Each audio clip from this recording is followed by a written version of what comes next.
I want to reach out to somebody who may be feeling like they trapped, whether mentally, emotionally, spiritually, economically, politically, religiously, or any kind of trap. See, in prison, being locked in chains is not the only way to be in prison. Man, you can be in prison with your mind. You know, you can be in prison through, you know, on your job, in your home. You know, you can be in prison and be free to walk around, but limited. You understand? So I was just looking up the definition of freedom, and it says freedom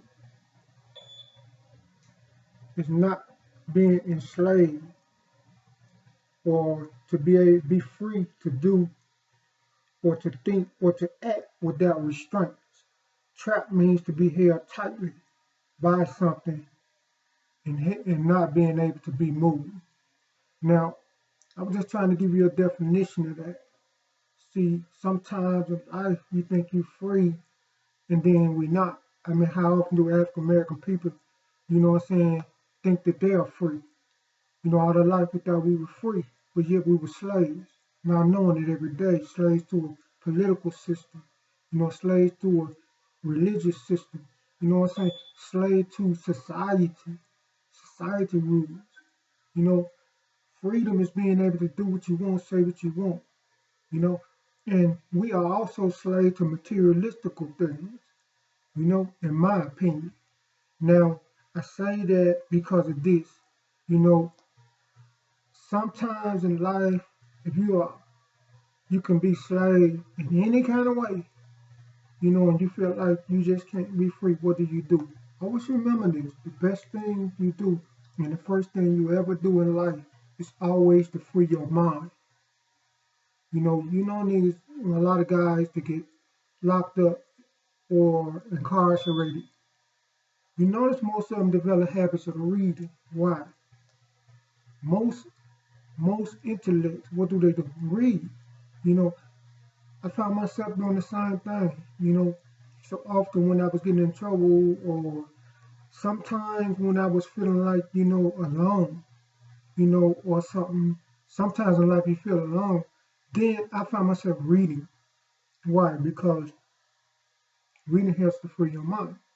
How do you do that? You break the shackles of your mind, you know what I'm saying? So see, sometimes you can't control your environment, but you can free your mind, you know, and it helps. So that's just some tips I wanted to share, man. You know, to anybody that feel like you got restraints. I also got a blog on freedom, you know, and I might leave a link to it in the description so if you want to read that blog, telling you about different kinds of freedom, you know, and quotes by various authors. One thing I always do in any situation in life, I always seek someone else's opinion. If I don't have someone's opinion to seek, I do reviews and online and try to find some good blogs where somebody has some good opinions or good views. Because having the understanding and guidance on how to deal with an issue can help you a lot in life, in any situation. I say this because there are people in life, man, that just don't have nowhere to turn or nobody to turn to, you know, and they feel like they hopeless and God's giving up on them and they don't have nowhere to turn in life, you know, and they be looking for somebody to turn to, and all the time, you know what I'm saying, left alone. What grieves me most in life is for somebody to do everything he's supposed to do in life for the pure not get rewarded. It grieves me more than anything in life, you know, or to see somebody pay their debt and yet they not rewarded, or to see somebody needing help in life and they not rewarded. And so often you see some, man, that got everything, you know, and don't even value. But you take these people who don't have nothing, man, and they value the little things and the nothing that they have, you know, and can survive and get along and be content with what they have. So these are things I wanted to share. And that's why I'm most surely making this video because I always wanted to make a video like this to offer some kind of support and help to somebody who feel like they trapped or you feel like things ain't gonna get better. Don't ever give up. Because the minute you stop thinking that you ain't gonna make it, that's the minute when you will lose. Always remember that. Free your mind. One love.